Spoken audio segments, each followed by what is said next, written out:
into this. I'm basically planning on this being more of a VOD thing. I don't normally stream. Every once in a while, occasionally have some viewers pop in, but this video will be here. I'm going to send it over to YouTube, and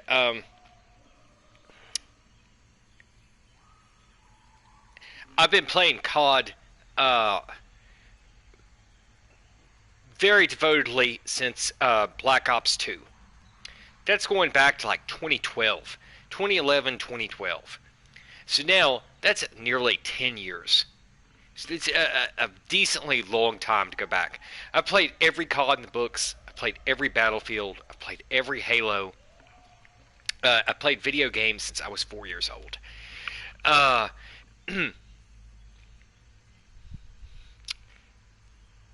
The thing motivating me this morning to do this video is that we now have a massive streamer community. We have tournaments. We have all this stuff going on.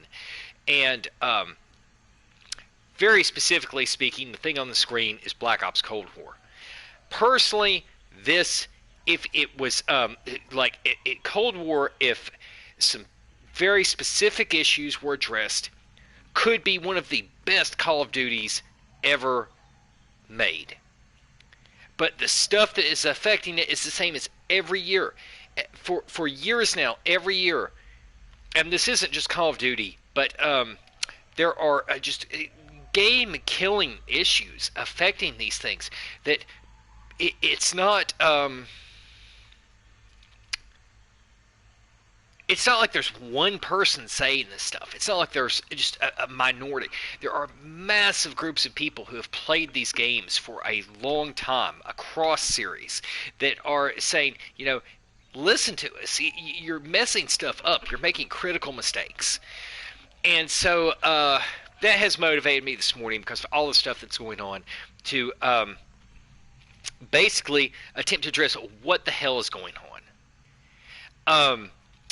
Cold War right now has such low Twitch viewership, it is crazy. And Warzone is off the charts. It takes a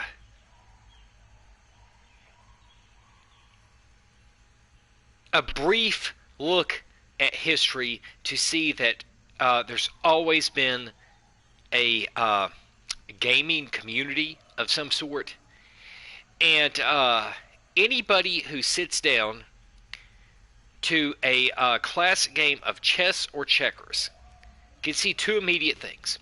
One, there's the intensity, the challenge,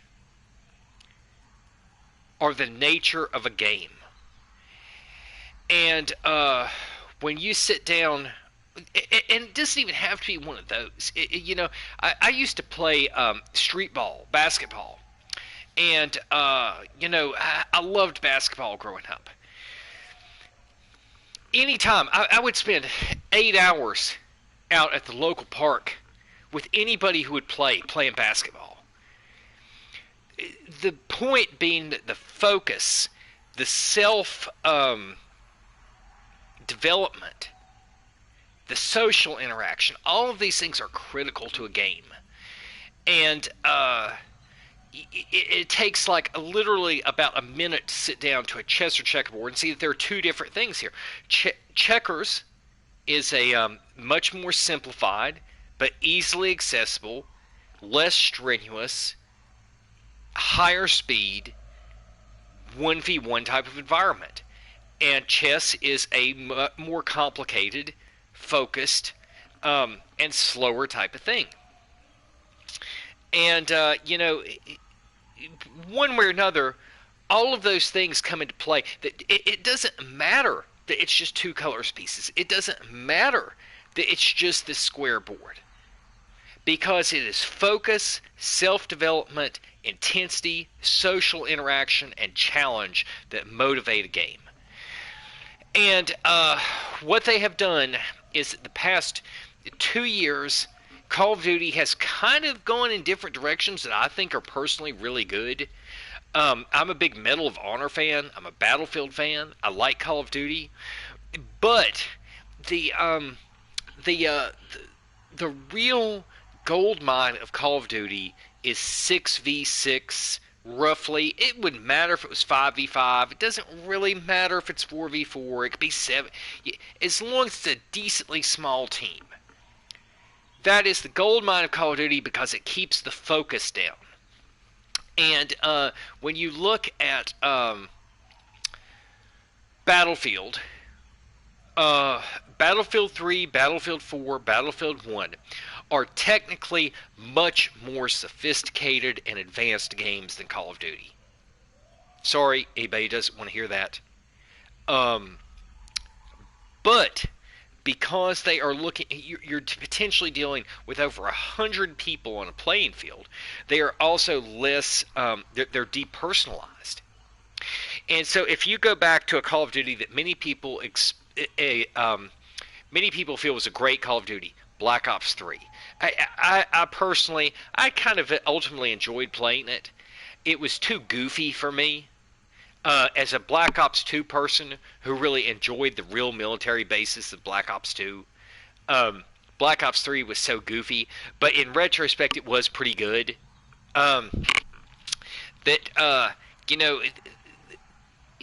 If you compare two games like Battlefield 4 or Battlefield 1 with Black Ops 3, they knew to put focus on end-of-round bragging, personal combat, direct communications, shit-talking. The smaller arena put more focus on individual people, whereas when you go into the larger, in Battlefield 4, Battlefield 1, 5 people can drop out and nobody will ever know who they were. You can't do that in Call of Duty. And so that's the big difference between these two series. And so now over the past 2 years they've gone into this thing where they've started to expand Call of Duty in these larger environments, which personally I think is great. Because traditionally speaking, Call of Duty ran on basically a modified Quake engine, which is very fast, very in your face, compared to Frostbite, which Frostbite just totally slows down into like all of the ballistics and stuff.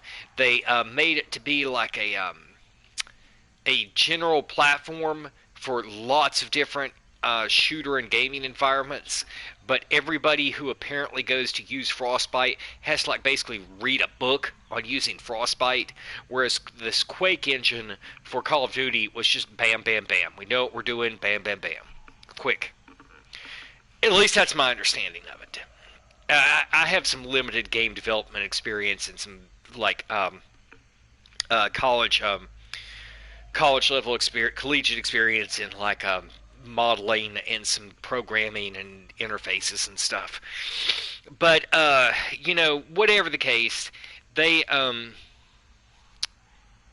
these are two different things. And what they have done, this is what's just killing it right now. And this gets back to why does Warzone have 10 times the viewers when it's over? It has a year disadvantage over the current game. Why is Battlefield essentially dead? Why is Cold War dead? What the hell is going on? And the thing is that what they've done the past 2 years, and it's been the real issue has been completely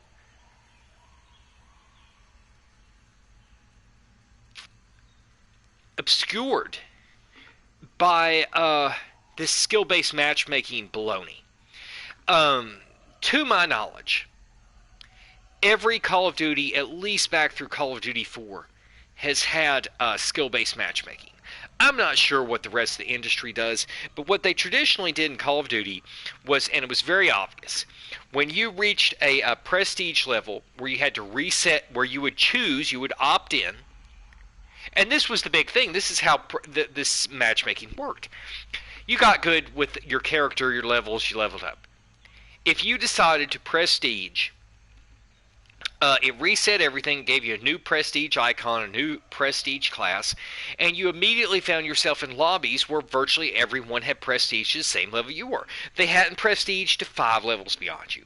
They hadn't sat there and not prestige. Each time you went through, it was very focused, and you were at the same prestige levels.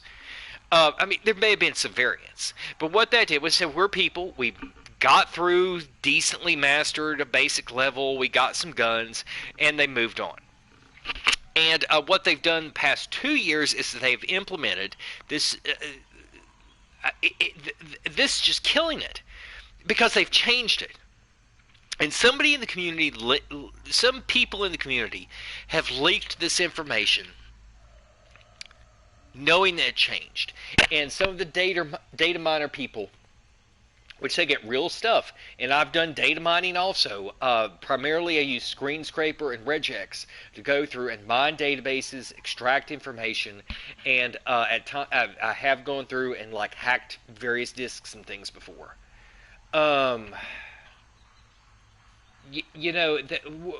What they've done is they have people have pulled information, and what has happened, and it's just very sad, is it's turned out the studios are either one, ignorant themselves to the ultimate company product, or two, they're lying.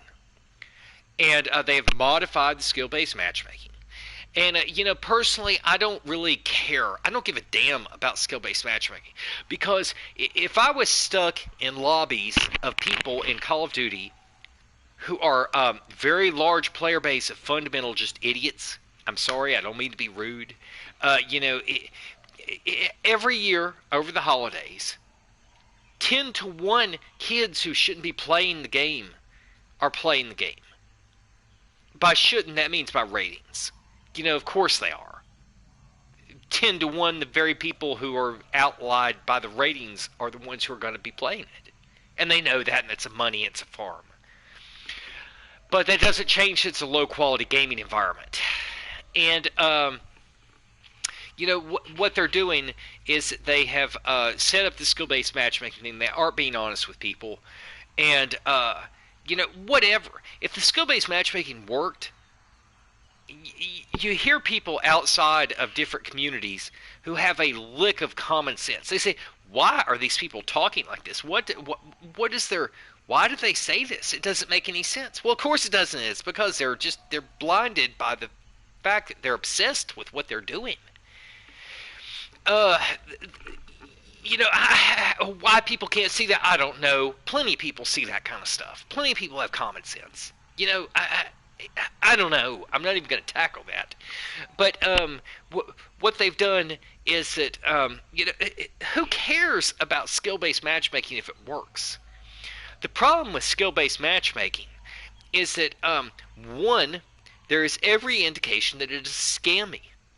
When they aren't, when the developers, studios, whatever, are even outright seemingly lying about it, and it turns out that it's in the game files, when people are murky as to what it's actually doing, when there are microtransactions involved,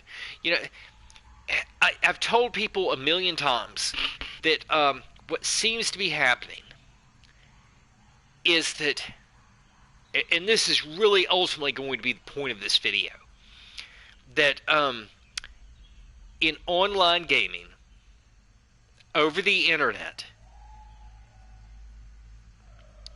so much of it is network and netcode based. And the netcode is so...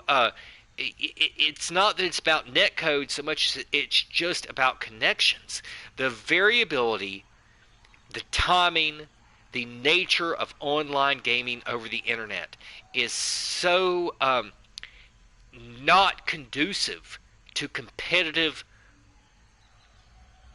interaction that it has become a devoted... It is its own field in game development to figure out how to deal with this while maintaining a marketable product. And so I'll say that again. If anybody ever cares to listen to this, how do you deal with the essential shit show of an online network internet multiplayer gaming environment with a marketable product? And you may not realize how unmarketable by nature an online multiplayer game is based on the pure dynamics of the internet. You may not understand what that means. There is so much variability. There are so many different systems, interfaces, routers, ISPs, qualities of connection, all ultimately boil down to how do we deal with this and have a commercially marketable product. And one of the big divides was peer-to-peer versus dedicated servers. One of the real points of this video is going to be shooter's advantage and lag compensation, which I've gone every time I do one of these things. It's the same thing. There's never any progression. Nobody has a clue what they're talking about. So, whatever. There was a video from the Gears of War development team a couple of years ago where they were running, I think, 30 hertz servers, and the game performance on the most advanced Microsoft system at times was just absolutely awful. You would shoot at people, nothing's happening. Somebody would appear from nowhere, you were immediately dead, as if they had a double damage rate gun. And everybody who had a clue knew the stupid thing was because it was running on 30 hertz servers. And they pinned down the Gears development team. It's all the issues. Gears is okay, whatever. And they said, well, we decided we needed to apply our assets to other avenues other than the servers. But at some point in the future, we are planning to up the server rate. Well, 30 hertz servers are garbage.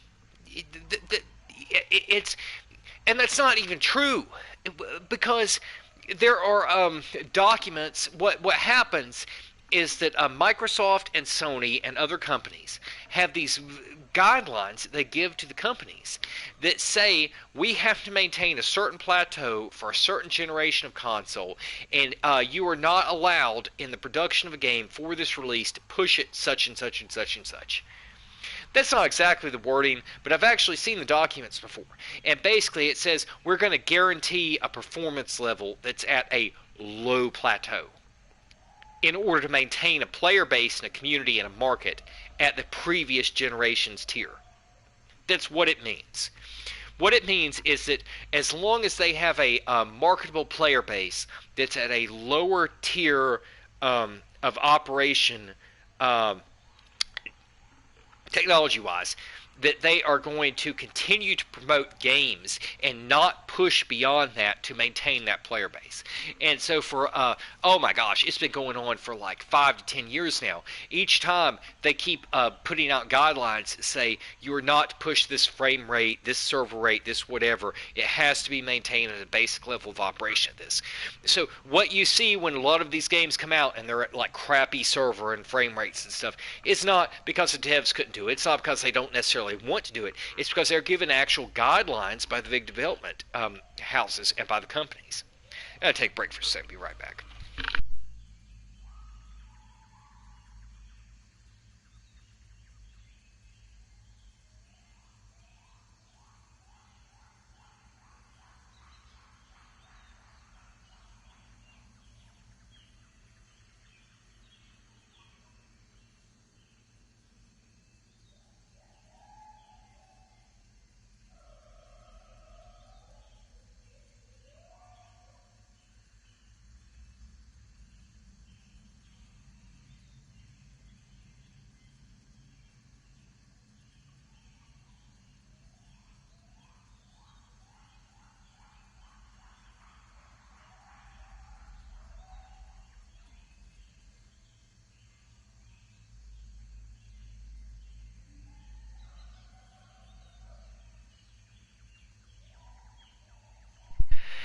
Okay, so uh, my point being in all that when you play a console game specifically, the PC versions, whatever, Call of Duty has never really been a PC game until now, and it's a massive leap, which I don't even know if I should attempt to comment on here. But with these console games, everything is dummied down. It's dummied down to the largest, lowest common denominator player base on a technology level, if anything, by real paperwork. And so, you know, whatever to all that.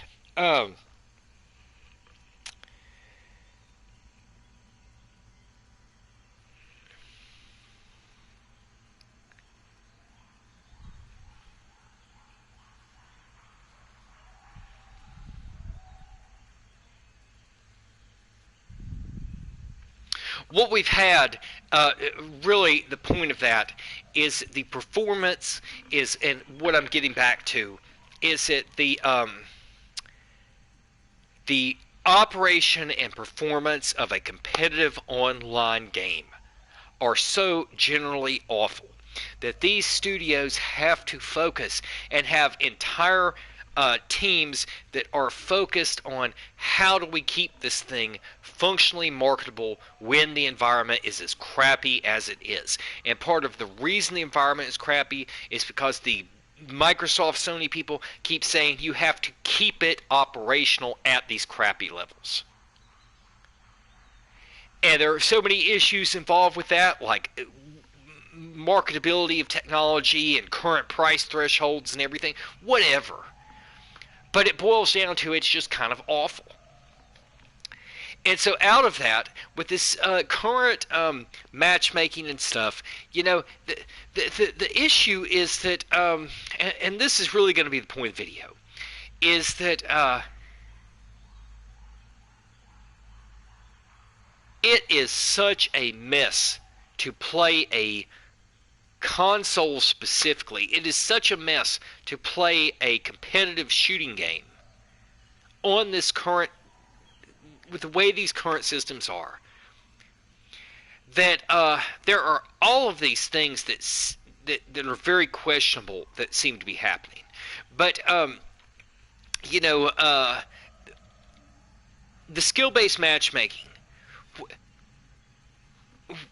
I'm getting back to like the original point, the original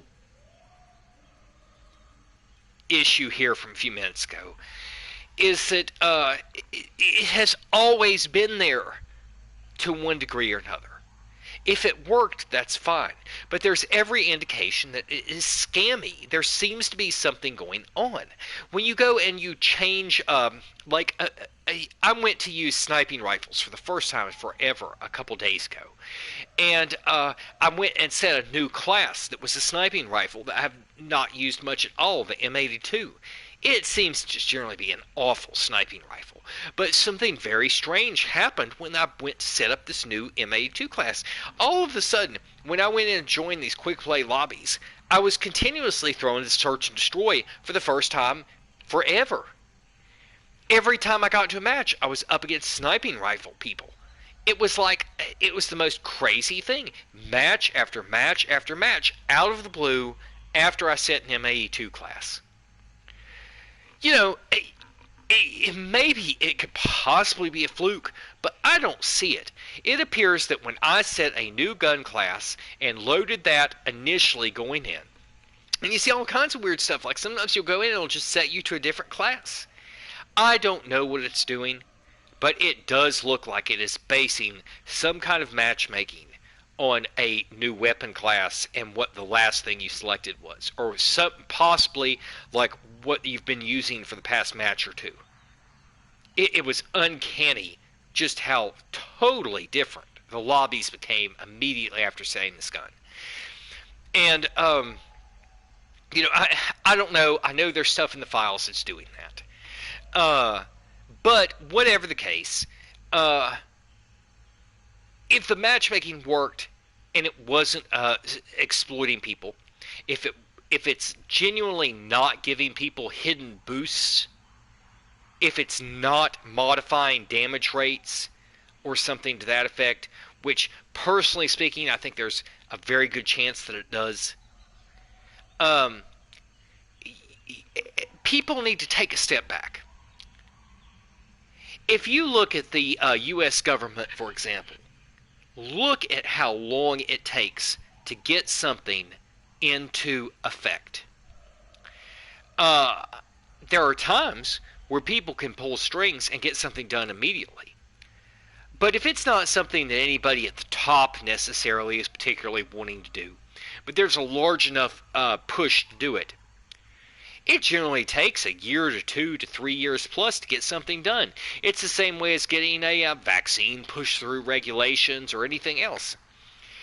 There are large time scales often involved in things that go up to a year to 2 year basis. And we have had, really one of the points here is that starting with Modern Warfare 2019, the year after Black Ops 4, and now this year, we have had 2 years of a very obvious change in operations. Critical change in operations. These 2 years, they have, one, had people leaking that they had modified and implemented a new skill-based matchmaking system. 2, we've had a new quick play system. 3, we've had a new thing where every single lobby drops out every match, whether you join in at the start, whether you join in at the middle, whether you join in at the end, no matter what you do, every single lobby is a 99% dropout to a new group of people. That is coming in conjunction with the largest player base they have ever had. It doesn't matter how much Modern Warfare 2 or 3 sold, when the player base now is larger than any Call of Duty player base in history, with a new upgraded global tier of internet. We are what they have done is they have essentially spamified the player base. It is now larger than ever. It's more it's totally less under control than ever. It is completely dropped out, changed every single match, and it is under the total control of their completely deceptive skill-based matchmaking system that they have updated in the past 2 years and essentially either posed as ignorant, been ignorant, or directly lied about. And what that effectively does is that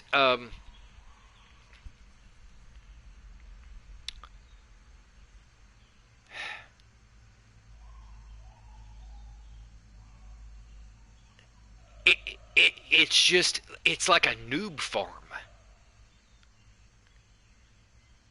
It's like a financial cash market noob farm that has never existed before. I've never seen anything like it. This is a game that is the entire focus, getting back to the start of this video, is the competitive nature of a focused 4v4, 5v5, 6v6 type environment.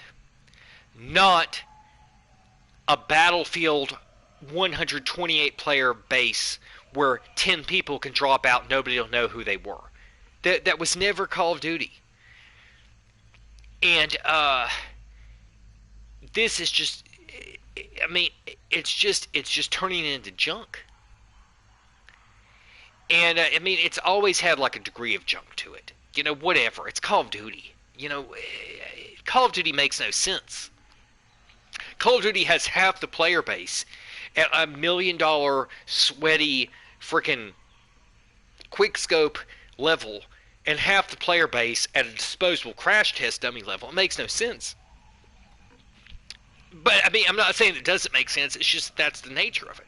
It's half just 4-year-old garbage, and it's half $1 million people. But the goal here is to maintain that $1 million diamond. Because that's where it is. That's the beauty of it. It's like Comp Halo. And you know, the thing is that this matchmaking junk and players and everything, the, there is I'm just going to try to skip everything. There's a way to fix this. Stop this stupid disbanding lobbies.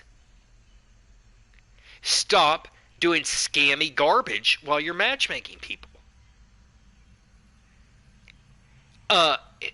As a person who could develop a video game myself, which I could, with something like Fireteam, where it's just absurd. I mean, like, what were these people thinking? I hate Warzone. Because Warzone is so repetitive. It's like, it's just a giant, like, building to hide in. The immobility, the gun dynamic, it's just, I hate it. But it is also about the only decent competitive thing available. I mean, it's like, I can't even begin to comment on it, but there's, if issues were addressed and corrected, and they can't even get a season right, you can't even get a gun to reload after a weapon integration. They are, whatever is going on with these people, they have everything there for a touchdown, and you can't even call it a fumble. It's just horrible. The quality of development at these studios right now is horrible. But you know, whatever, can't even digress on that. But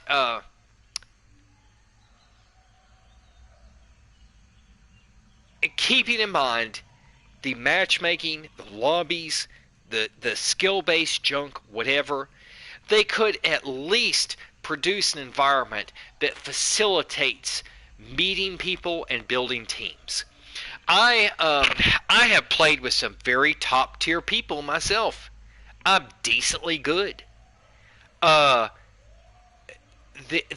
game where I had the most enjoyment out of the past like 6 years was World War II, where we had the headquarters, and I would go in, I would check leaderboards, I would bump into people, I would meet people, we would chat. I met people, we played together, we would play in lobbies, I would say hello, we would be on comms, we would go in and play. I met people that I was friends with for at least a couple years. Things come up, people disband, whatever. But I met people that I was at least friends for a couple years. And we had fun. None of that is happening now. It's all just faceless masses of spammy bot, quick play, skill-based matchmaking. It's horrible. It is absolutely horrible. If you play Call of Duty at all, you would know that 90% of public lobbies are nobody that you would ever even want to unmute a microphone to.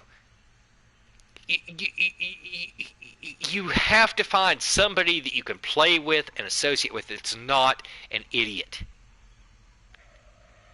or is in the correct age bracket, or is just anywhere decent at the game. And all of that has been destroyed. It is literally destroying the game through this quick play system. It is so horrible. League play, which I counted on for months, is next to no better, because if you were playing solo, the lack of genuine communication in a party, the lack of anything to promote party building. What they need to do, what would be great, would be if they would create a not a bot lobby system, not a dumb Nuketown list, create a warm-up lobby where you can go in and play without any stats and meet people in that warm-up lobby. And you could also have stuff where you could vote. You could say, after you leave a match, do you want to stay in this lobby? Do you want to stay in this faction? What is the point of the operators and factions? Put a vote. Set it up. Make it obvious that you're one faction or the other. Do you want to stay in this faction? Do you want to stay in this lobby? Yes or no? Vote. Go into the warm-up thing. Invite people in the warm-up that you feel like, you should try to team up with. Make the warm-up stat-free. Just a place to beat around with guns. Put a firing range. Anything. Anything to promote actual development of skill, actual party building, actual social networking, anything. And, this gets back to, okay, so what was happening with this 2-year window here? Well, amazingly enough,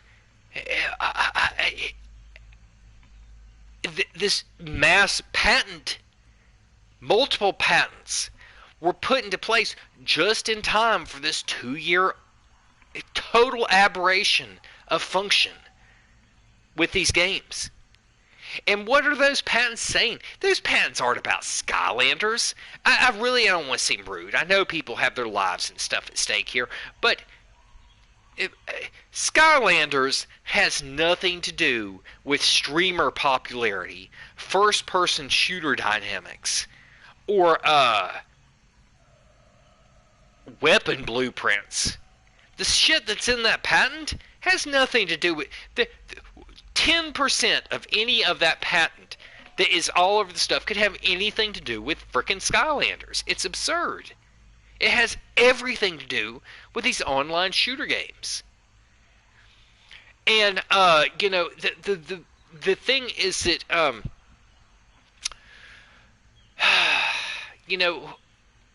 oh my goodness, I just don't know where I could even begin. But just in time for the patent to take effect, which has obviously everything to do with these games, nothing to do with some smoke screen of Skylanders, is horrible. And the I guess without really attempting to get into that, and just trying to stay like a little bit focused here, my point, I'm just going to have to drop all that and say that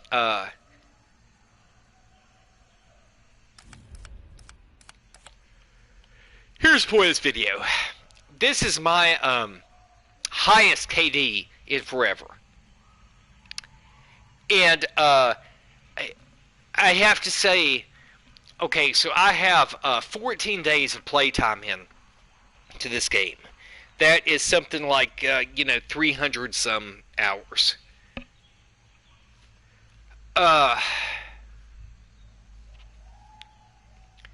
KD on this game is indicative not of my strategy, not of matchmaking, because I have the worst teammates of all time. It is not of my gun control. It is not of my controllers. It is not of keyboard. It is not of anything. My KD in this game is definitively based on netcode operation. And that is not because it's illusory, it's because I really should have a 2 to 3 KD. Any game where I have less than this as a KD is, I mean, to hell with all you motherfuckers who want to question this. It is because of the netcode and internet dynamics of the game, period. Modern Warfare is absolutely horrible. Infinity Ward have some kind of biased lag compensation system that is just horrible. Sledgehammer's games are never as bad. Treyarch's have been kind of here and there. The last Infinity Ward game that was decent as far as the way the compensation and the shooter's advantage work was Ghosts.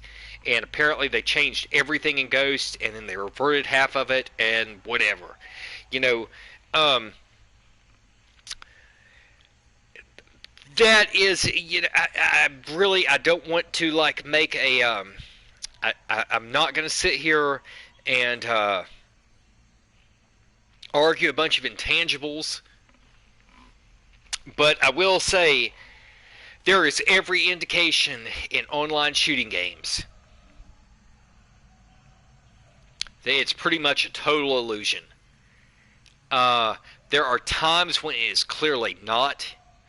And, you know, I told people, I watched a match with Iron, who is the world #1 in Warzone.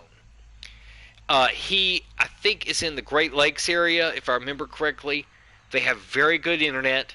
They have lots of a very high player base. And apparently whatever they're doing, as best I can tell, they're switching and they're routing stuff between the ISPs is top tier. When I watched matches of his, they were in Warzone on PC getting instantaneous, just completely fractional millisecond level response time in gun battles. And the way that you can tell that, the way that you can see that, is that when one player was shooting and moving within cover, the other players on the other teams were instantaneously responding back on this screen, on the target player. So you have a guy, Iron, who's moving, shooting, ducking behind cover. He's shooting, he's hitting a shot here and there, and the people who are responding back are ducking, shooting, hitting him as he's moving. There is no way, there is absolutely no way that it was not fractional millisecond level reaction time. But for every person that is like that, there are a dozen people who are getting horrible network performance. I don't know why our stuff here in Charlotte is so, for me personally, bad. Bobby Poff literally lives like 10 minutes down the street. And he gets, here's what I saw from Bobby Poff. He and I had totally different network dynamics between Black Ops 4, okay, I'm not going to go back. We had totally different dynamics between Modern Warfare multiplayer and Warzone. As in, he and I both had a general common level of functionality on the multiplayer and a general common level on Warzone that were very that were totally different. And I could go into half of my matches of multiplayer and get this insane insta-killing type thing. And this is not something that I'm the only person who notices. I've watched streams and gameplays of Exclusive Ace and Drifter where they go through the same thing playing on that Modern Warfare multiplayer of like nobody is there. Here they are. They've just appeared. It's like they just skipped into position. Here come the guns. Boom. Even on the kill cam sometimes, it looks like they just killed you in one concentrated burst of bullets, which is not real. If my gun was able to do that, I would do it all the time. It does not do that. And I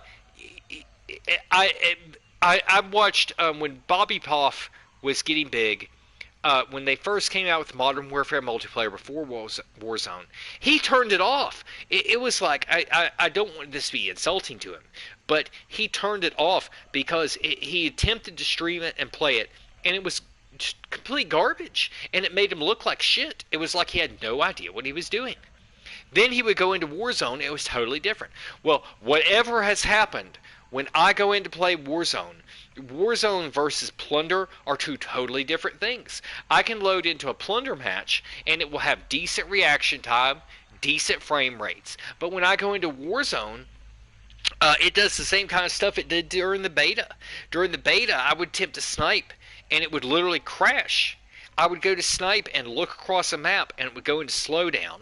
A player who was 200 meters away in a sniping scope would skip frames 10 feet, skip frames another 10 feet, and the game would come up with a blue screen. I would go into Warzone on my PS4 Pro, which was a brand new PS4 Pro, on Google Fiber Internet with a brand new router. And I would go in and attempt to play Warzone and get in the gulag, and it would literally lock up. I couldn't change directions, and somebody would pop out of the blue killing me. It's horrible. So, I can't, it's not my job.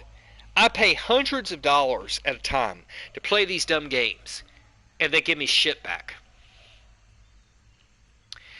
And, whatever. It's totally inconsistent. It's totally network based. It's whatever. But for this game, Cold War, it's decently accurate. I played these games for a long time, and I can tell when people are stupid. I can tell when they don't know what they're doing, and I know the amount of time and focus I put in. And I should have a 2 to 3 KD. And I do, fortunately, on this game. My realistic weakness is I am the shittiest quickscoper on earth. I can quickscope occasionally, but I cannot do on my controllers. I cannot do what some of these people can do. Specifically, I don't. What kills me is that the people who are a mouse and keyboard. Yes, I can do that because it's point and click. The people on controllers, they don't really know what they're doing. That's what kills me. It's like they what they do is they do a muscle memory thing where they get used to flicking and drifting. They're using aim assist, and they can get the hits. And sometimes that's very questionable, the way the game is registering the hits. But for me, if I don't have real control over what I'm doing, which would be a mouse, I hate it. I can't stand that thing of like, oh, I know what I'm doing, but you don't really know what you're doing. You just kind of learn the motions, and you're running on some kind of subconscious automated thing, especially when that involves aim assist. Getting used to the feeling of flicking something without actually having visual acuity and knowing something. And I guess what's really irritating about it is that people can do that with guns, and to a certain extent in real life you do need to do that with a gun, but still, even then, the lack of cognizance between your conscious mind and your actual motor control is so disturbing that I can't stand it. And so I'm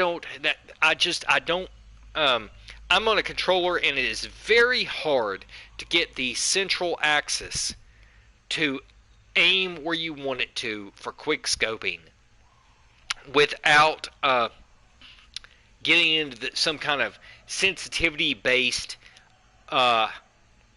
feely kind of junk.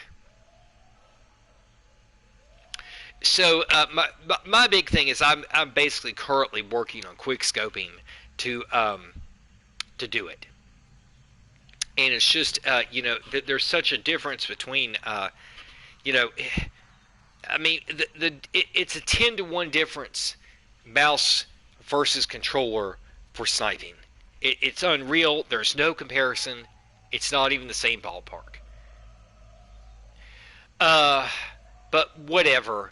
So, getting back to the point of this video, what is going on in Call of Duty? And so, skipping past all of that, any random person. Actually, I'm going to take a break for a second. I'll be right back. Gotta get some fresh air here.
Okay, so I'm going to go in here to a custom game.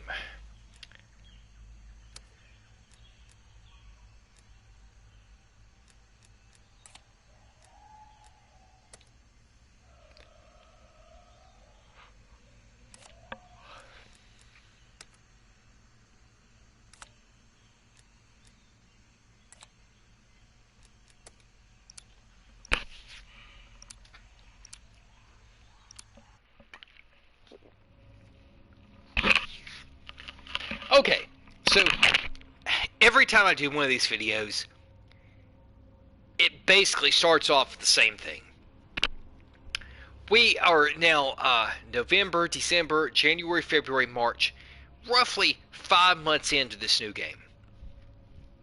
And overall, I would say that I've really enjoyed playing it. It's the most obvious issues with Cold War are this. One, it does not have the high resolution graphics texture mapping that Modern Warfare 2019 and Warzone do.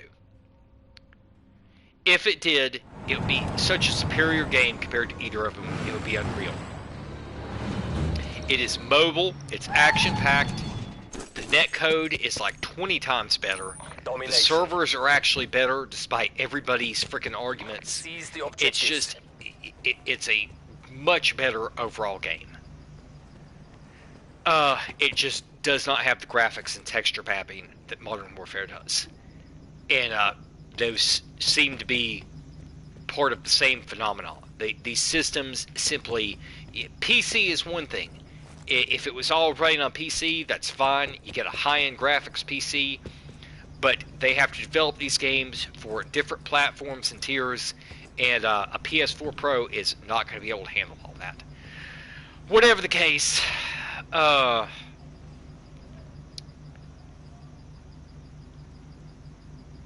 every one of these videos is basically the same.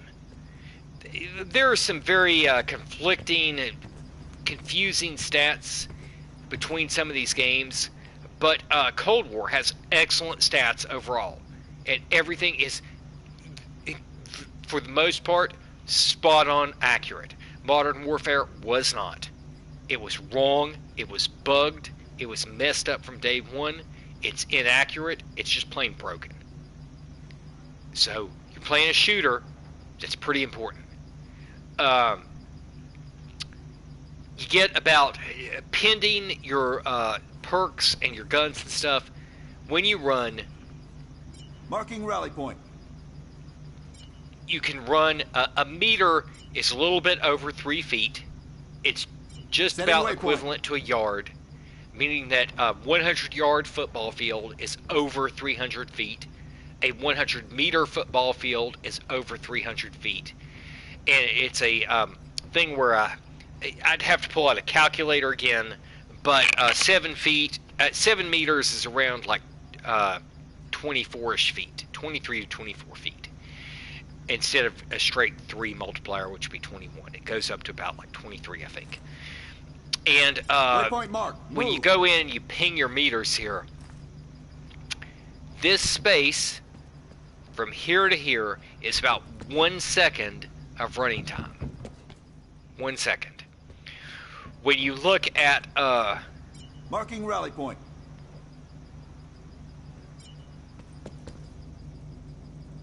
Setting waypoint. When you look at this window here, and this is the same thing as every video, when you look at that window, if that's 1 second, that's 1,000 milliseconds. That makes this mark 500, this 250, this 125, this about 60. So there's your 60 millisecond window right there. 60 milliseconds. That's how far your character moves in 60 milliseconds. So the question is, as always, if that's how far it moves there, well, that basically backtracks to around here. That's like a 60 millisecond delay around that corner there. What does that mean?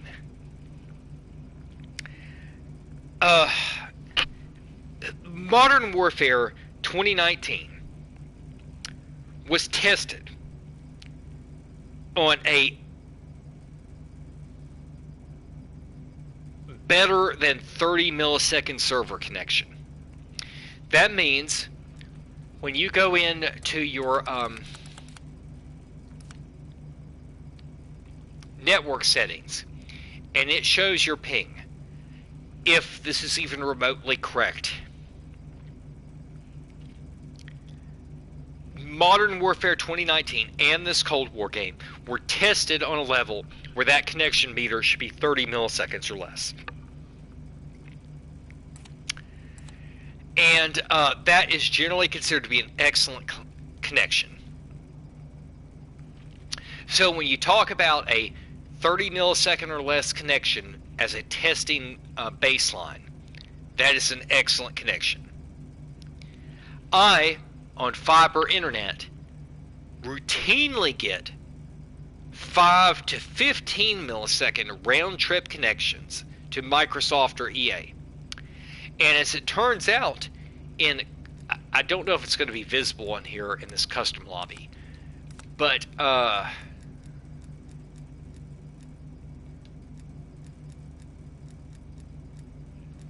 don't think it's on here. Yeah, I think you have to be in the regular game. But there are servers available for me on Cold War through Activision that are 7 milliseconds. And that is supposed to be, there's a, I don't know who actually knows this stuff, but there's a unidirectional ping and there's a round trip ping. And some of the game development studios, although I'm not a part of them, I do have some knowledge, do use unidirectional ping rather than round trip ping. When you're talking about a standard consumer market with the ISP, they are talking about round trip ping. What that means is when you as a client at a house send a ping test, the time is a bidirectional round trip. So when you send a test signal, it hits them, it bounces back, you get it, that's the full time.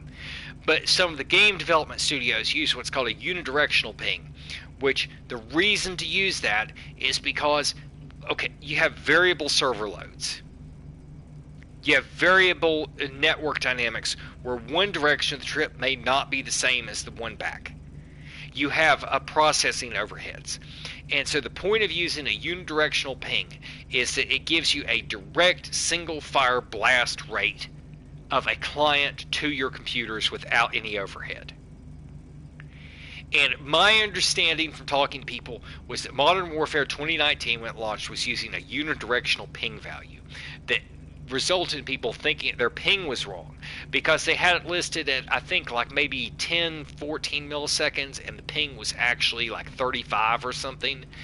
And or they had it listed at 7 and it was actually like 25, and that is indicative, if I'm not mistaken, that's indicative of the fact that what they were originally using, and it was a mistake on everybody's part, was a unidirectional ping, not the round trip ping that includes all the overheads. Unidirectional ping is useful for barometrics, essentially for metrics of what the network is. So, whatever. The point being that when you go in, me on fiber internet is not a baseline of America or the world. And me in central North Carolina is not a baseline of everywhere else in the world. We have a bunch of factors. We have like a lot of servers. We have a lot of traffic. We have a lot of switching. It's not good or bad, but it's not a baseline of everybody because it's just not the same dynamic. Me here in North Carolina is a 10-to-1 different dynamic from somebody in Ontario, Canada. Whatever. But both games were tested on a better than 30 millisecond ping at 28 milliseconds. And the first thing that shows up is that for the same game, during a beta and an initial release, the results were completely different. the delays on a game in beta, for whatever reason, were twice the delay of the actual release. So what is it? You know, if I'm sitting here in my home and I've paid $500 for a PS4 Pro, and I've paid $200 for a deluxe game package, and I'm sitting here attempting to shoot around this edge here, and this is a 60 millisecond window right here, how does a beta edition of a game result in twice the discrepancy of an initial release? What are they doing? How does the game itself, that again, that has nothing to do with my system. It has nothing to do with my ISP. It has nothing to do with the money I paid for the game. They're either one, their servers, two, their actual game edition, whatever, are resulting in a 60 millisecond delay turning into a 120 millisecond delay. That's absurd. There should not be that kind of discrepancy between a beta edition and a release edition. And so basically what happened is that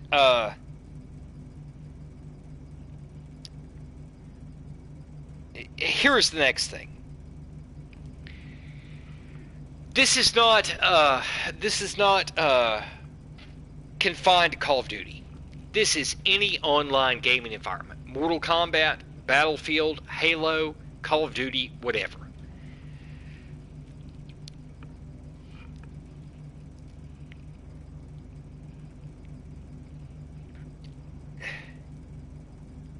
Modern Warfare 2019 and this new Cold War game have stepped it up finally.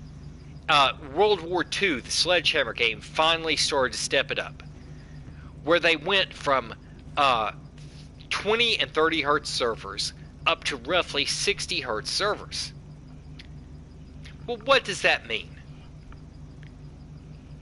Well, I'll tell you exactly what it means. Have to pull up the stats here. Battlefield 4 is one of the most popular milsims of all time. And when it released, they had all kinds of paperwork that told them that they had to downplay the game to the lowest common denominator of 360 PS3 operation. And it was a disaster when it launched. The initial Battlefield 4 ran on 10 hertz servers. Under extreme push from the community, the player base, and the people who are pros at the game, they released a thing called a high, I can't remember the exact word. It's like a high sensory field update, or a high sense bubble update, where basically it started to look at that they bumped it up, where when you were in close proximity to other players, it had a spherical region around you that would bump the servers up to 30 hertz. Well, years after launch, the 10 hertz that was the initial, that was bumped up to the temporary 30, got bumped up, as far as I recall, to a final 45 hertz for everybody. And by the time Battlefield 1 launched, which was superior, at least as the servers go, they got it up to 60 hertz for everybody, if I remember correctly, and under certain test environments, over 120 hertz, which is just phenomenal. 120 hertz is 12 times the initial server rate. Well, what does that mean? What does it mean? If you're looking at a game where the tested baseline delay is this, that means that when I am on my screen running, when I'm right here, and I run right here, the other players, even on the most optimal of connection, are not even going to see me standing here. I am still here on their system. I have not even begun to run yet. This is a 60 millisecond window. So, I'm just going to take a break here for a second.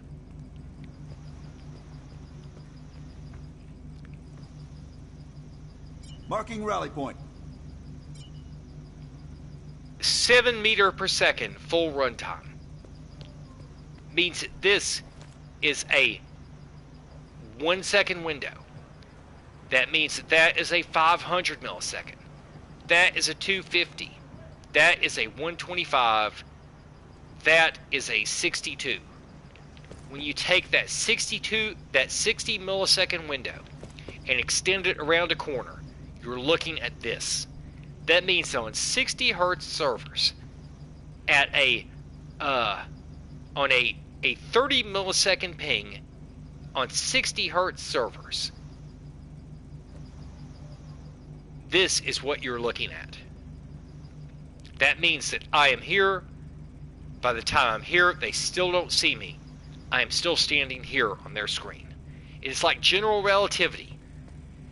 I tell you what, anybody who doesn't understand this stuff, you can pull up Einstein's general and special theories of relativity as documents, and you can look. It is the most brilliant thing in Call of Duty history. You can read his dynamics, where they said, if this is a train, and this is the boxcar, and this person, he exactly documents it. He says if you are right here, and you shoot a bullet, while the train is moving one direction or the other, and the other person is moving relative to you at this direction, what happens to the bullet? That is intelligence. That is saying, what is the relative nature of motion and physics? Well, time dilation and relative time dilation are the same basic thing. You're talking about two desynced game states around the corner here. So, it's Einstein. Whether it seems stupid or not, figuring out game state dynamics in Netcode is the level of general and special relativity. Which isn't even that complicated. So, one way or another, when Battlefield 4 released, the baseline delay on a 10 hertz server between a person standing here and moving here at a less than 30 millisecond ping, the baseline delay was 166 milliseconds. That means that when you were standing here in Battlefield 4, 60, 120. Someone, if you were standing here watching this corner on a 10 hertz server, the guy was right here. No matter what you did, even on optimal internet, he, on his system, would have moved to here, have seen you, and been halfway through shooting a gun before he ever even showed up. You would, if he was standing here, he would already be here on his system shooting you. And he would show up here. And what the games do is this thing called interpolation, where they either, one, make you get instant killed, or two, they skip the frames. Now, if you don't know what frame skipping is, I'm sorry, because if you've ever played any of these games in your life, you'll see somebody look like they're teleporting at high speed over to here. And what they do is they also drop the frame rates. It depends on how the network developers decide to handle it.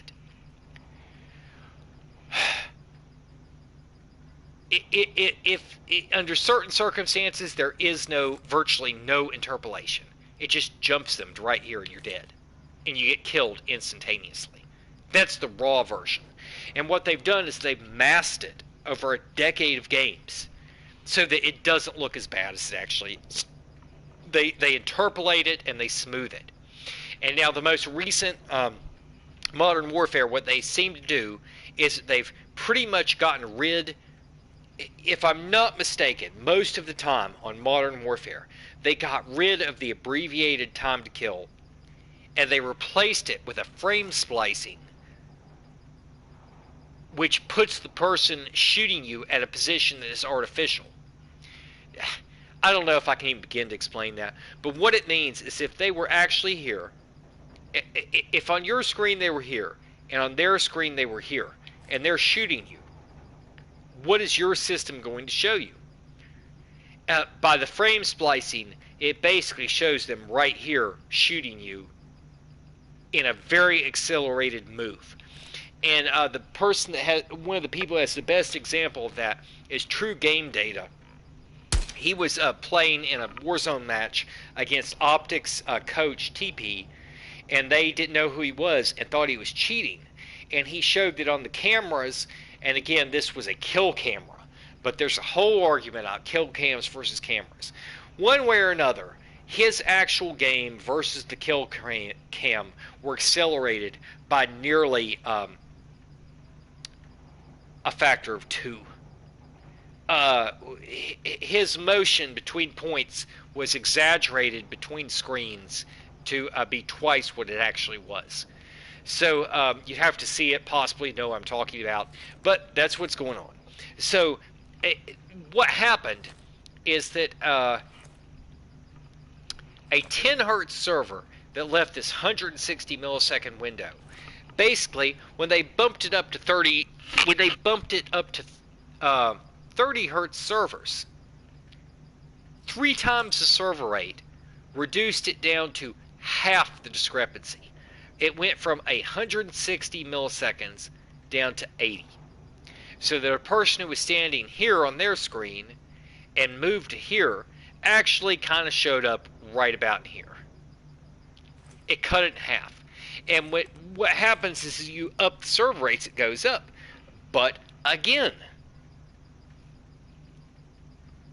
even on those 60 hertz servers, the beta had a 120 millisecond delay versus the final release having a 60 millisecond delay on Modern Warfare. So what is going on? What are these guys doing behind the scenes that has nothing to do with the server rate? The beta and the release were tested for server rate, ping, and delay. And despite the fact that the servers were the same, the ping was the same, the delay on the beta was twice at an unacceptable, completely unacceptable competitive level to the actual release. Well, you can say, well, it's beta, but what were they doing? If that much of it is dependent on the game edition, what are they doing? That's absurd. It shouldn't be that. There shouldn't be that kind of discrepancy.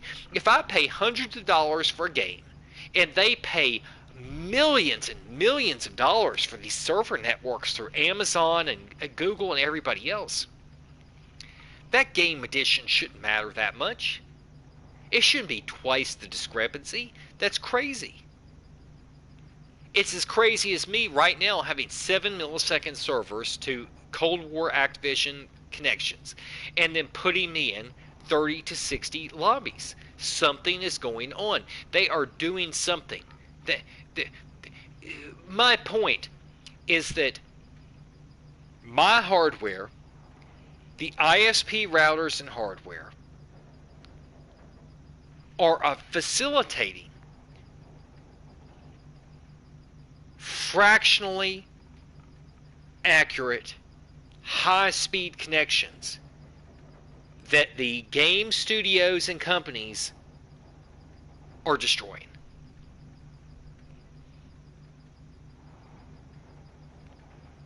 And I am paying big money, and these people are making big money, and they need to stop doing it. They need to get their shit on point. It's absurd. So,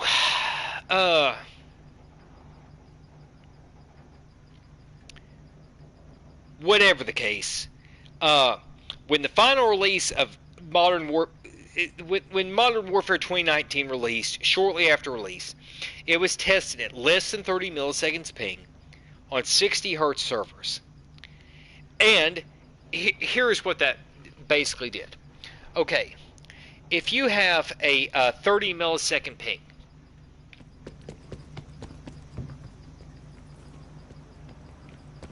right back over to here. Head for target location. Okay, this is that roughly 1 second sprint distance. Okay, 500 milliseconds, 250 milliseconds, 125 milliseconds, roughly 60 milliseconds. 60 milliseconds extended around the door is right here.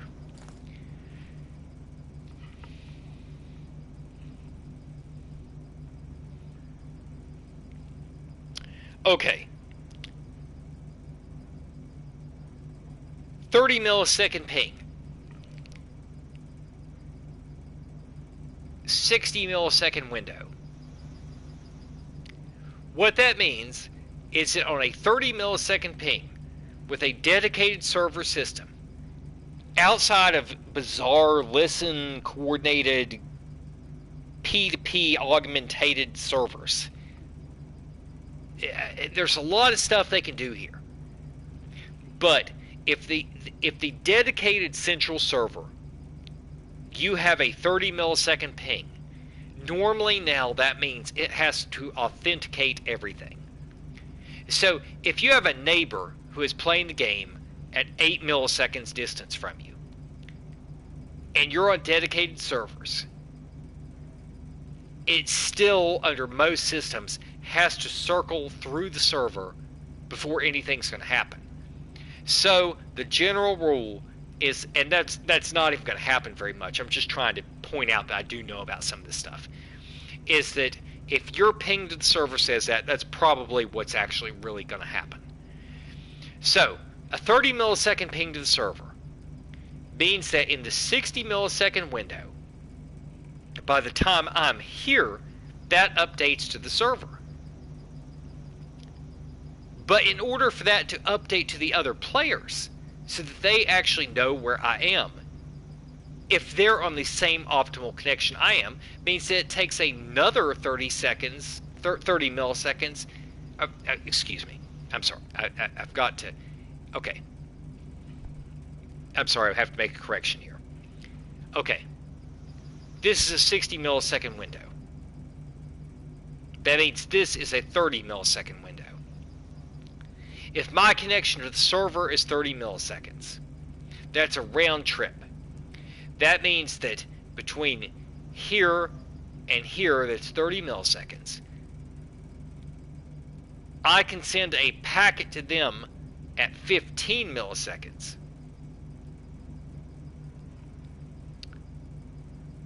That then gets relayed to the other players. And it will bounce back to me a new update by the time I'm here. So that if they have a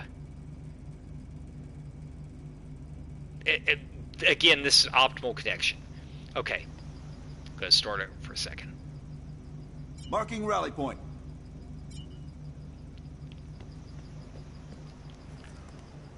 Thousand millisecond window, 500 millisecond window, 250 millisecond window, 125, roughly 60.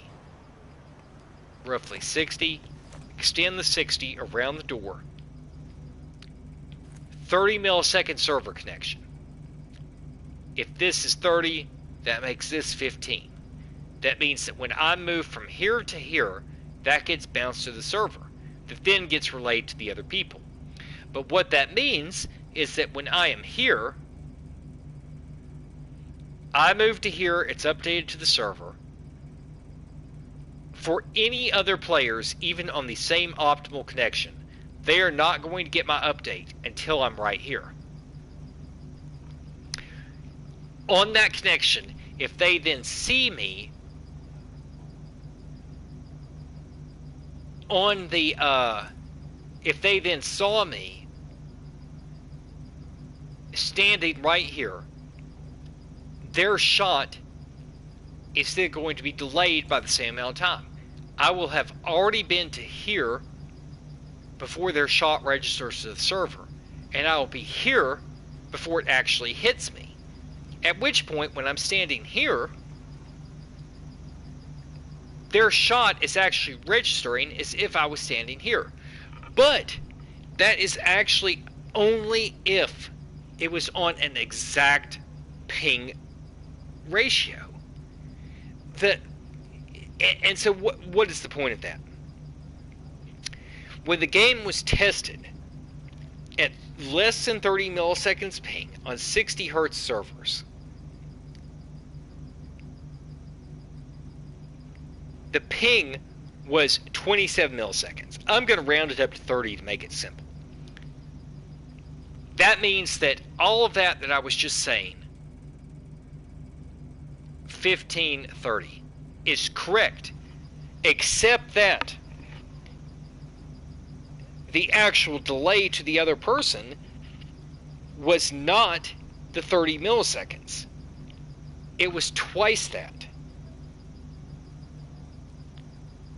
The average damage delay was 45 milliseconds. So instead of the delay, if my connection to the server was, okay, you have two people on 30 millisecond ping to the server. That means the unidirectional time should be 15. If my unidirectional to the server is 15, the directional to them is 15. That would make the total delay in the desync between my position and what they're seeing 30 milliseconds. That is not what was tested. On 60 millisecond servers at that rate, the damage delay was 45 milliseconds on average. The actual visible gunfire delay was 52 milliseconds. And the positional delay was over 60 milliseconds. It effectively doubled it. Even on a perfect fiber connection with 60 hertz servers, the delay is not the combined unidirectional delays. It is not the standard round trip delay. By the time the overhead and the processing between the systems kicked in, it was twice that. So if I was standing here, and this is a 60 millisecond window, my position here was not updated to them until I was actually here. So you're right back to square one again. Everything, even on optimal connection, on the final release was at a 60 millisecond desync. Even on the best of connections. So, again, for anybody who's into this stuff, what is the point of this? Trying to cut through it. The ping to the server between two symmetrically connected players is not the additive delay.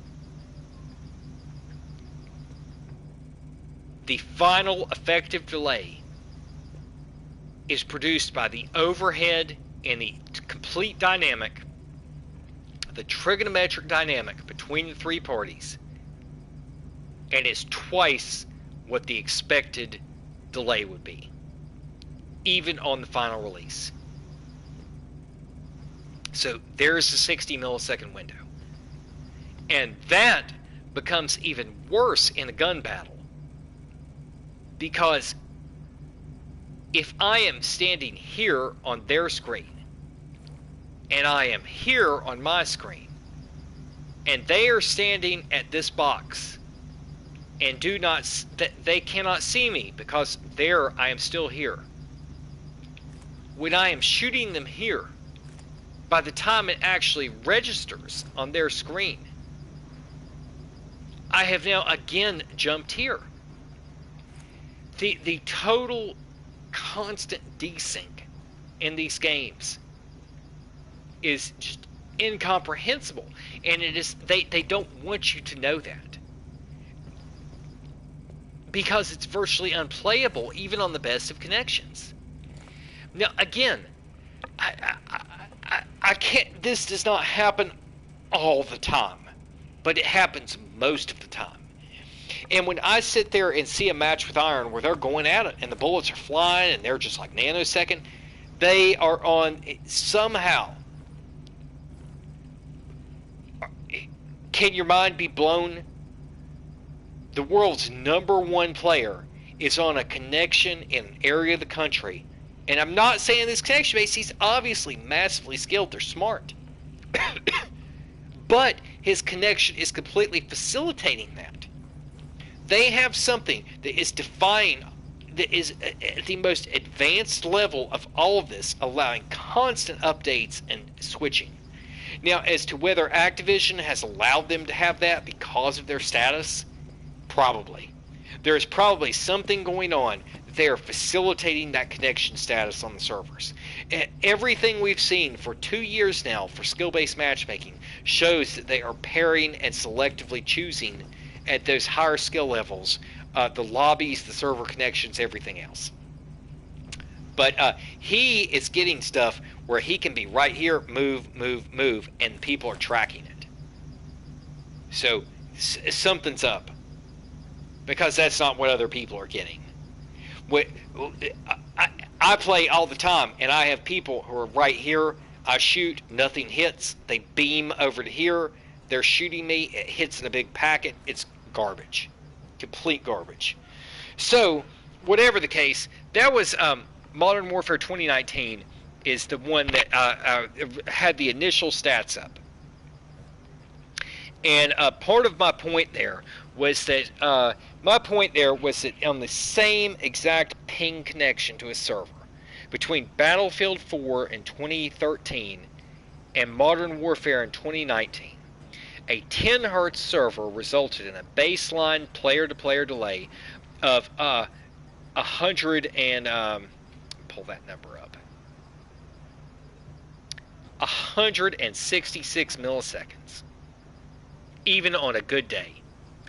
And when you drop that down in Modern Warfare 2019 to a 60 Hz server, that player-to-player delay went from 166 milliseconds down to 60 milliseconds. Well, something similar happened when Battlefield 4 updated its servers. With their 160, that on a 6 times rate server with Modern Warfare went down to 60. When they went to 30, it dropped down to 80, and when they went to 45, it, I think, got it down to around like 60. So from EA's Battlefield servers in 2013 to Modern Warfare in 2019, a 30 millisecond ping went from an effective delay of 160 down to, I think, about 60 on 45 Hertz servers.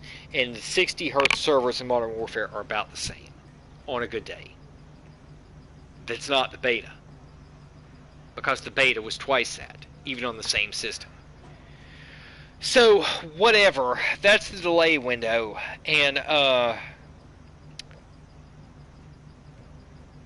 the next thing that comes up with that is that on the same game, in Modern Warfare 2019 on Ground War, with a larger number of players, they reduced the server rate down to a third of that, right at 20 Hertz. Well, guess what happens when they took it down to 20 Hertz? So you're talking about a game in 2019 on fiber optic internet, reducing its state back to less than a game from 2013. The game from Battlefield in 2013 that started at 10 Hertz, which was awful, by 2014 or 15 was up to at least 30 Hertz. Modern Warfare 2019 put their Ground War, which I can't remember the exact player counts, but I don't even think it's remotely as many as Battlefield 4.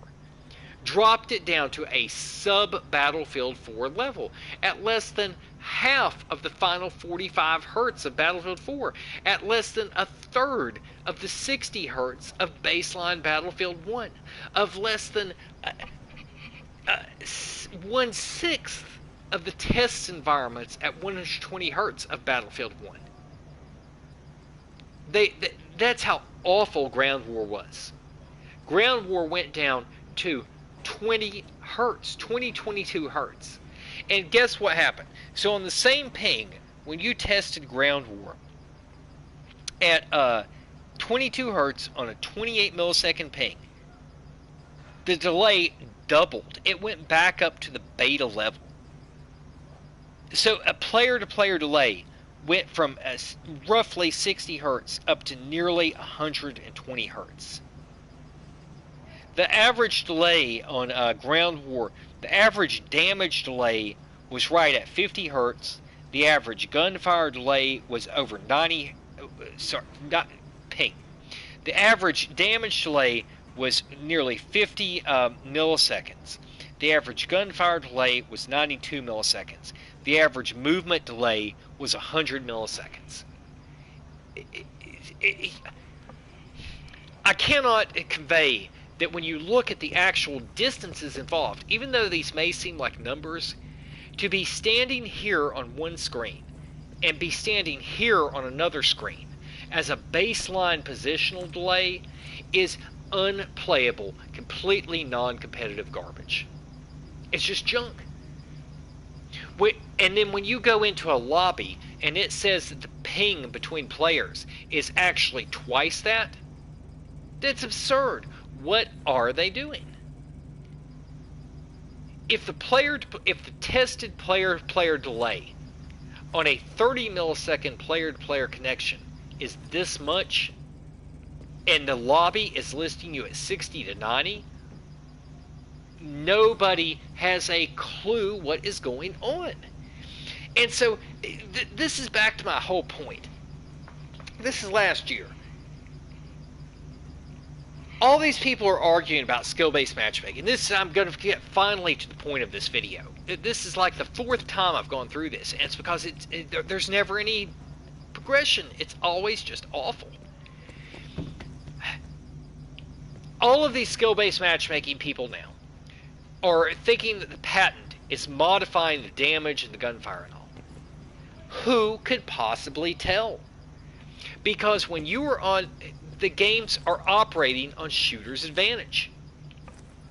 What that means is that when I see something on my screen and fire at it, they award, and this is no mystery, this is all across the community, they know this. You can go look up the videos from Blizzard, Activision, the Gears dev team, any of them, and you will find out that they know, they call this awarding the shooter. That means that if you're a super adept player and you're over here, you're jumping, you're doing whatever, it doesn't matter, because what they're seeing is where you were before that. But the game doesn't show you that. When you're on your screen, the shooter is getting what is on their screen. So what does it do? If I am the shooter and I see someone pop out of this door and they didn't see me, like I'm here and I move out and they didn't see me and they're running over here, and I shoot them right here, but in reality on their system they are right here and they're already looking at me. They've run out, they've seen me, and they're standing here. That's not where they are on my system, and I'm not where I was on their system. On their system, I have just peeked out of here. On my system, I am right here.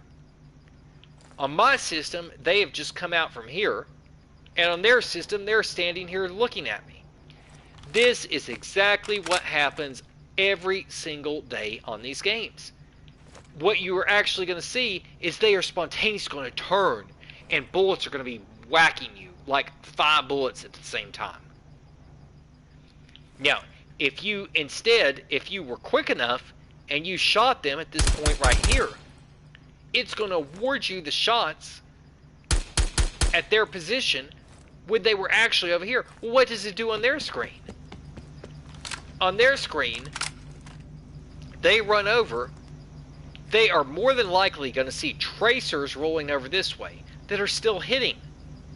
And when they get hit, it's going to look like the person just popped over here like at super high speed. It's going to look like the bullets are just flying in with pinpoint accuracy. They mask all of it.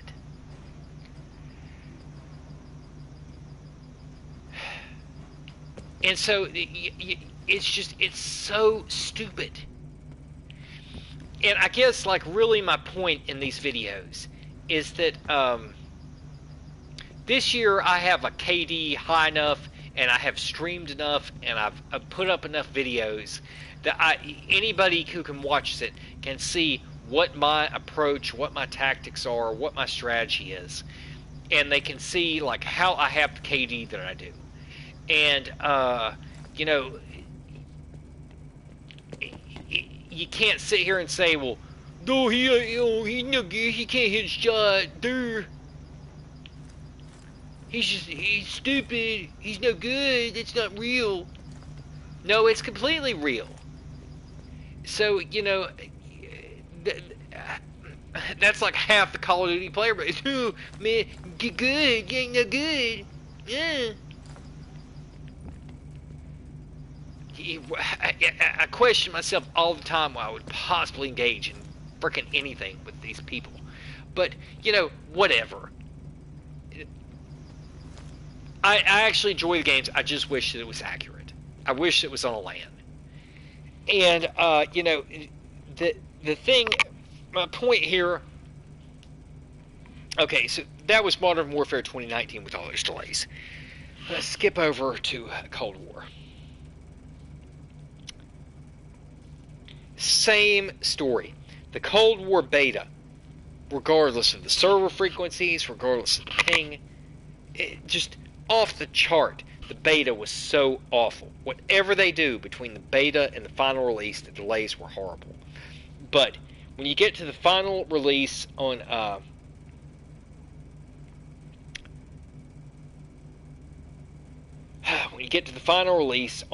Cold War, pull the numbers up here.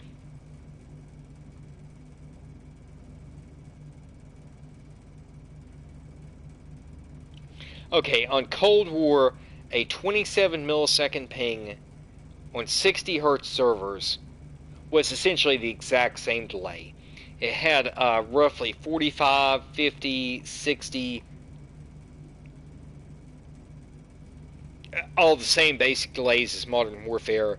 And again, the ground war is back down at the 20-30 hertz range. And as soon as it goes into 20-30 hertz, it doubles all the delays. All the big scale modes double the delays. I don't have the stats for the fire team. Oh, I have to look up the Warzone because the Warzone was weird and it kept changing. It was bad though. Originally, the Warzone stats I think were listed the same as the ground war stats, even though it had a higher server frequency. But I have to look them up. I just don't remember, and I honestly I don't care because I don't really like Warzone. You know, so whatever.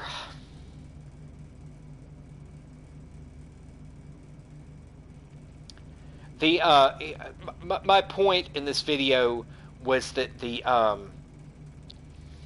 who could even, if you accept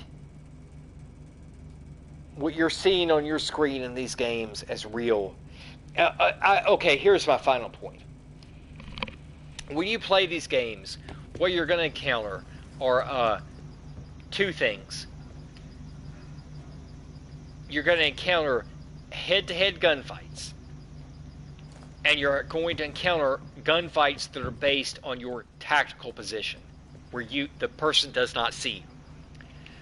When you Okay, again, gonna simplify this. In one of these shooter games, two major incidents are going to occur. A head-to-head gunfight where both of you are engaged, or a tactical, positionally based gunfight where they don't see where you are. In a head-to-head gunfight, I mean, I'm just going to estimate 90% of the time, people are going to feel that it was not right, that something was wrong, that they were robbed. Some of the, well, I guess I shouldn't say the percentage, because the people who win, people do that all the time. I do that all the time. And when you win, it's like you're just picking somebody off like a fly. Boom, boom, boom, boom, boom, boom, boom, boom, boom, boom, boom, boom. When you're losing, It's like, what the fuck just happened? You may every once in a while be like, oh, I was dumb, whatever. But a large portion of the time, you're sitting there engaging someone in a head-to-head fight, and you go, what the fuck just happened? This is ridiculous. And they're like, boom, boom, boom, boom, boom, boom. Well, guess what? Most of you people are right. Because there is no way that shooter's advantage can work on lag comp without an unfair fight. There is no way. You cannot be, as a baseline, at this discrepancy, shooting a gun. What that means is that when you're even out here, and you're over this window, and you see someone here and begin shooting, you are over to here before you're even updating on their screen. It is completely illusory. It is completely illusory. And they do not want people to realize that. So when you're talking about whatever, a patent skill-based matchmaking, who can tell? There is every chance that they are actually between the game states doing stuff. I love the games, that's all fine. I hope that they aren't. But when you're talking about something that's based on shooter's advantage, again, I'm going to get to the point.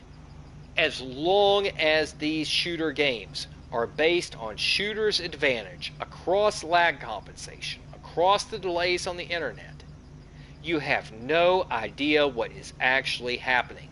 And there is every reason to suspect that suspicious stuff is going on between the games.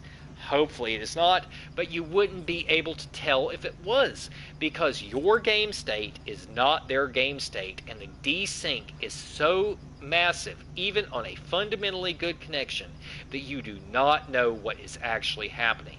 And you have every bit of evidence between kill cams, streams, friends playing on other games, that you can see where the desyncs and the accelerations are happening. And they have progressed to a level where they know how to splice the frame rates so that a camera is moving at accelerated rates between positions and fire rates, even on a kill cam. So, that said, it is real. That is what is happening. So, when you go into these games, you just basically, you can't take it seriously. You cannot take it seriously. And this gets down to the, first off,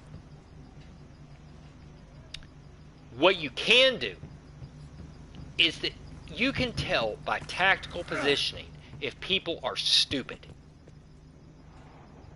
If half of your gunfights are completely arbitrary head-to-head junk where nobody knows what the hell's going on or why they won or lost, the other half are these tactical positioning things where you're shooting people from behind to the side where they didn't see you. Repeat. In Call of Duty or any first-person shooter, your battles are primarily going to come down to two things. Completely, potentially bogus, arbitrary head-to-head gunfights, which half the people think are bullshit, and half the experiences picking off flies. Or you're going to have tactical positioning where you're shooting people from behind or the side.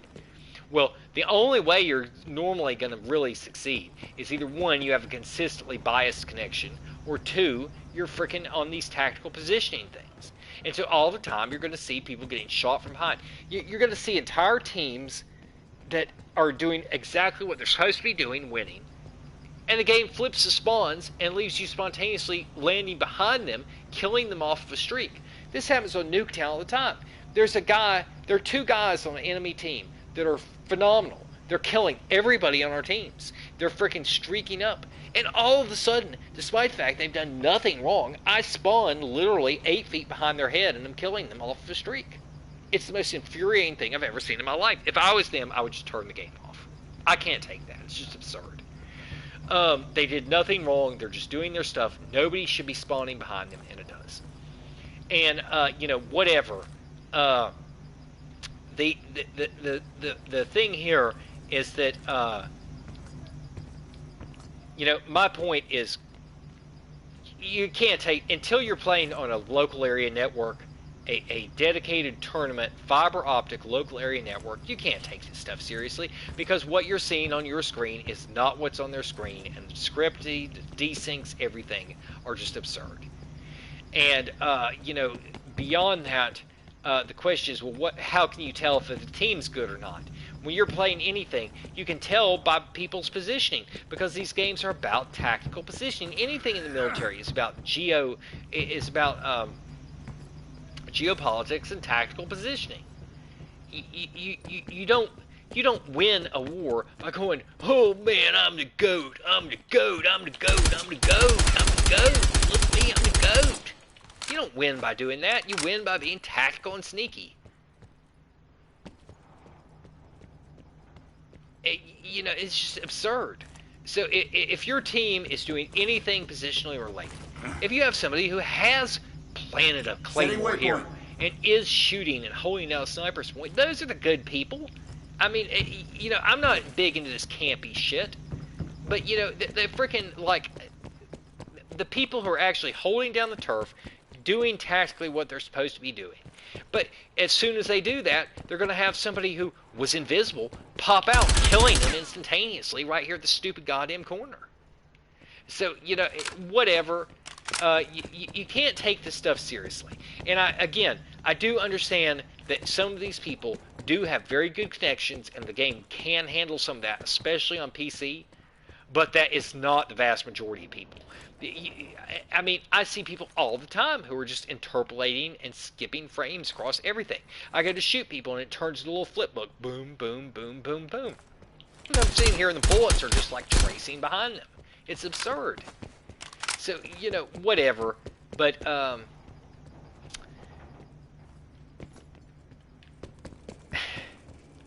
just... there is a solution. And the solution, and this is going to be the end of this dumb video, is that where did I put it? I had the Valorant test rates up somewhere. I forgot to upload my Valorant test rates. Is that Valorant was made to be very lightweight, is made to be tactical, and is running on 128 servers. And 128 hertz servers. And here's the difference. This is exactly what I was talking about a second ago. On Modern Warfare or Cold War, when it's running on a 28 millisecond ping to a 60 hertz server, the player-to-player delay is not the true 60 milliseconds. Between the overhead and the delays, it turns in twice that. However, on Valorant, when you bump it up to those 128 hertz servers, in the same way that Battlefield jumped from 10 to 30 to 45 to up to 60, when you get the games up to 128 hertz on those 30 millisecond connections, the overhead essentially disappears. When you have two players on 30 milliseconds, if this is the 60 millisecond window, 30, 15. If I'm here and my one way to the server is 15, the 128 hertz servers are immediately getting it to the other player in the next 15. So that when I move here, when I'm here, they are now seeing it. In contrast, on Modern Warfare and Cold War, when I move 15 and it goes to the server, it's not actually getting to them until that 60. So you have this window here of, if this is 60 and this is 30 and this is 15, the actual final player-to-player delay, I'm here and I move here at 15. The player-to-player delay on 128 servers is the true 30, 15 to 30, whereas on the 60 hertz servers, it's up at 60. So that is a big difference. When you're getting into these games, if you're on fiber internet, so again, if you're on less than 30 milliseconds ping, on fiber internet, on 128 hertz Valorant servers, when I move 15, and am continuing to move to here, they will see me here at the regular 30. well, actually, they aren't going to see me exactly there. If I move here at 15, that updates to the server and relays to them by the time I'm here. So the discrepancy is this right here instead of all the way over to here. Well, that is a big deal when you're talking about corners and shooting and aiming and everything else. That is a big deal. And furthermore, I routinely get 5 millisecond pings on fiber. I have 5 millisecond ping to EA and Microsoft. That is incredible. My Plants vs. Zombies ping is 15 round trip. So that is half of this. That means that if I am standing here, excuse me, if this is the 60 millisecond window, that means this is the 30. I can move like this, and it's updated to the server. If there was no... I have not, as of this point, seen 128 Hz servers tested on that 5 to 15 millisecond ping. But if they can perform without much overhead, if they can get it, if they can perform at no overhead, that would be like this. That means that that is feasible with today's technology, that the player-to-player delay could be right here. On a 5 to 15 millisecond ping on 128 Hz servers, this would be the player-to-player delay, not this. Again, this versus this, even on an optimal connection. I mean, just if that doesn't seem like that's a big deal, you need to reevaluate, because look at the shooting time.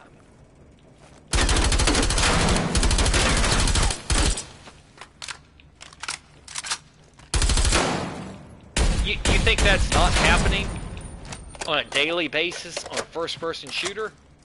You're delusional. Saltac, who needs But ammo? look at the shooting time on a Valorant, less than 30 millisecond ping, 128 server. Look at the shooting time.